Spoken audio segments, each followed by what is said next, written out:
Hey consommateur, choisis le prochain personnage en fin de vidéo. Hey consommateur, je n'ai aucun doute sur le fait que tu connaisses le personnage d'aujourd'hui, ne serait-ce que par ses très nombreuses apparitions au sein des adaptations cinématographiques Marvel, et brillamment interprété par Tom Hiddleston, dont il sera le protagoniste principal de la nouvelle série qui sortira le 9 juin prochain sur la plateforme de VOD Disney+. Mais aussi dans certains films d'animation, ou encore les séries animées. Mais qu'en est-il de ses origines dans les comics ? Sache qu'il y a quelques différences notables entre son homologue du MCU et sa version papier que je t'invite à découvrir dans cette vidéo. Alors installe-toi confortablement au comptoir et laisse-moi te raconter l'histoire du plus perfide des dieux nordiques que l'on nomme Welcome home, brother.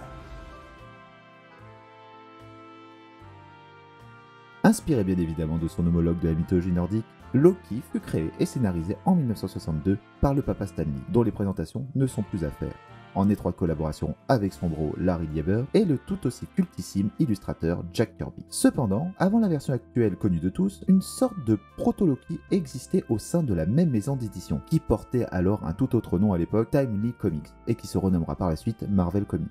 Cette version de Loki apparut alors pour la première fois dans le graphic novel Venus numéro 6 en août 1948. Il aura une construction narrative proche des méchants que l'on pouvait trouver dans les films de cette période. Pour la petite anecdote, Timely Comics produisait, bien avant les récits super-héroïques que nous connaissons, des œuvres graphiques assez courtes exploitant différents genres littéraires connus. Thriller, polar noir, l'horreur, la science-fiction ou bien encore des récits d'amour, qui sera la thématique centrale des premiers numéros, mettant alors en vedette le personnage de Vénus, une sorte de pin-up blonde dont la trame principale sera étalée sur 19 numéros, passant du genre romantique à récit d'horreur, puis de science-fiction. 2 de ces 19 histoires furent écrites par Stan Lee lui-même. Petit point de précision, il s'agit bien du même Loki, seulement son origine et son look sera redéfini plus tard dans sa première apparition dans Journey into Mystery numéro 85. Ah là là, nous étions encore bien loin du Loki que nous connaissons, mais cet aparté avait à mon sens le mérite d'être souligné.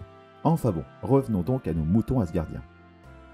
Loki Lofeson, de son véritable nom, est en réalité l'enfant adoptif d'Odin Borson, surnommé le père de toutes choses. Alors dans ses jeunes années, en quête de pouvoir pour asseoir sa suprématie comme seigneur d'Asgard, Lofé, le roi des géants du froid, souverain des terres de Jotunheim, une contrée gelée au climat particulièrement rude, faisant partie des 9 royaumes, conduisit son armada à affronter le jeune seigneur asgardien. Lors de leur confrontation, Lofé et son armée fut vaincus et périt face à la puissance écrasante d'Odin. Lors de la répartition du butin de guerre, les Asgardiens découvrirent un bébé de taille humaine. Ce fut Loki. Son père avait dissimulé l'enfant, trop honteux de sa taille réduite. Étant donné que Loki est le fils d'un roi vaincu au combat, il décida de l'adopter et de l'élever comme son propre fils, aux côtés de son enfant biologique, le futur dieu du tonnerre, Thor Odinson.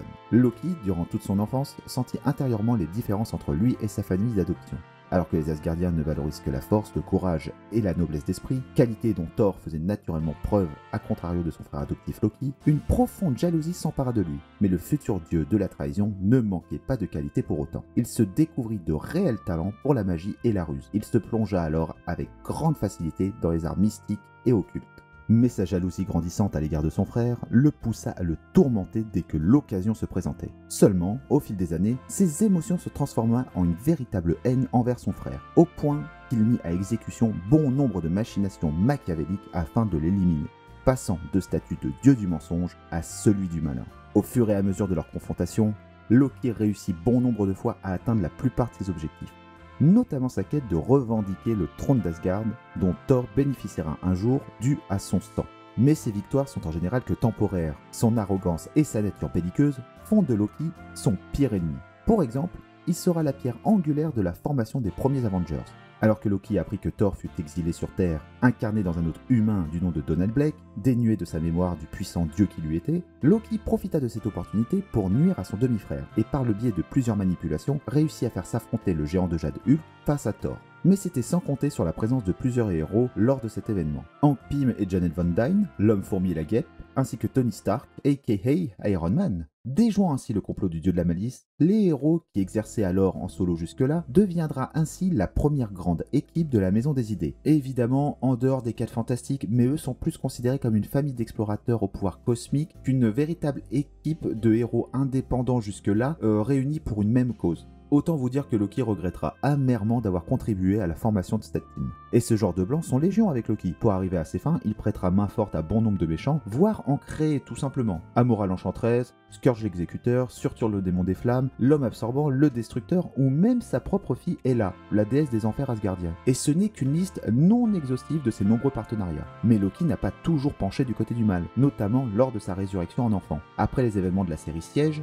un arc narratif où Loki s'alliera un temps avec Norman Osborn, alors devenu tout puissant et chef d'un nouveau groupe de vengeurs constitué essentiellement de vilains après l'event Secret Invasion, le dieu du mensonge sera tué par Sentry, l'équivalent du Superman chez Marvel. Alors possédé par The Void, la manifestation de toute la noirceur et la démence de ce dernier, son frère Thor, désireux alors de le retrouver malgré leur passif un peu compliqué, va faire la rencontre d'un jeune enfant défavorisé en plein cœur de Paris du nom de Serrure, qui se trouve être en réalité la réincarnation de Loki, dont les souvenirs de son ancienne vie fut éparpillés en 7 pies portant le nom d'Icol. Thor et le jeune Loki œuvreront main dans la main pour aider le peuple d'Asgard et les humains de la Terre. Il ira jusqu'à affronter Galactus, alors en chasse de la graine d'Yggdrasil, l'Arbre-Monde ou encore le démon Surtur. Il aura même intégré les Young Avengers, prêtant ainsi main forte aux jeunes héros Hulkling et Wiccan entre autres.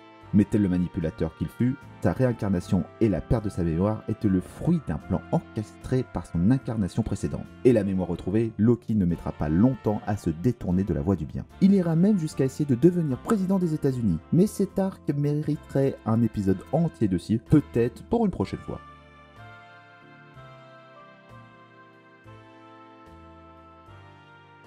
Loki est clairement un personnage à ne pas sous-estimer. Puissant sorcier, rusé et manipulateur ne sont souvent que quelques particularités connues du grand public. Mais le dieu du mal est bien plus que ça. En tant qu'Asgardien, il possède une force bien supérieure à un humain normal. Pouvant soulever ou presser jusqu'à 30 tonnes, comme la plupart des dieux d'Asgard, il possède une longévité accrue. Bien qu'il ne soit pas immortel, l'espérance de vie se compte en milliers d'années. D'autant plus avec ses multiples réincarnations. Immunisé aux maladies terrestres et possède une très grande résistance physique, ainsi qu'une capacité de régénération très rapide comme la plupart de ses congénères. Comme sorcier, il est clairement au-dessus de la plupart de ses concurrents comme Amora l'Enchanteresse ou sa fille Hela, qui tire sa puissance surtout de son domaine. Maîtrise des arts mystiques et occultes, comprenant la métamorphose notamment, il peut prendre l'apparence d'à peu près n'importe quelle forme biologique. Il peut voler, projeter une enveloppe astrale à la façon Doctor Strange, modifier les molécules, émettre de puissantes vagues d'énergie, projeter des illusions, se téléporter, que ça soit dans le temps ou l'espace, et possède 2-3 autres capacités bonus comme la télépathie ou l'hypnose. Étant descendant des géants du froid, ses sens s'en retrouvent décuplés. Niveau équipement, Loki exploitera tous les objets et artefacts à disposition pour l'aboutissement de ses desseins. Les pierres magiques des normes, l'épée de Surtur, les pommes d'or d'Idun pour augmenter sa longévité déjà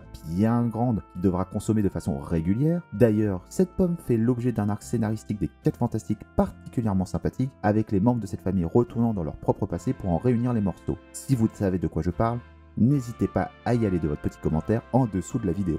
Il aura même eu l'occasion de porter Mjolnir, le marteau de Thor, la lance d'Odin ou l'armure du Destructeur qu'il exploitera à plusieurs reprises. Avec un tel arsenal, vous devez mieux appréhender la puissance de ce personnage, non ? Loki est sur bien des points au-dessus du lot de la plupart des méchants Marvel. Il fera toujours partie d'une intrigue de grande envergure, c'est un peu le personnage que l'on sort pour les grandes occasions, un peu comme un bon champagne un soir de réveillon. C'est une valeur sûre, comme un Thanos, un Doctor Doom, un Joker ou encore un Galactus. Et même si j'apprécie la représentation du MCU, pour moi elle ne reflète qu'une infime partie du personnage, qui une fois sur le devant de la scène, représente une réelle menace pour nos héros. En gros, pour une épopée cosmique appelée Loki. Sur ce les amis, j'espère que l'épisode du jour vous aura plu. On ne le répétera jamais assez, mais pour soutenir la chaîne, lâchez votre plus beau commentaire, likez, partagez, abonnez-vous et activez la cloche pour ne rien rater des autres vidéos. Restez bien jusqu'à la fin pour choisir le personnage du prochain menu. En attendant, merci à vous et à très vite au comptoir du Comics Café. Ciao!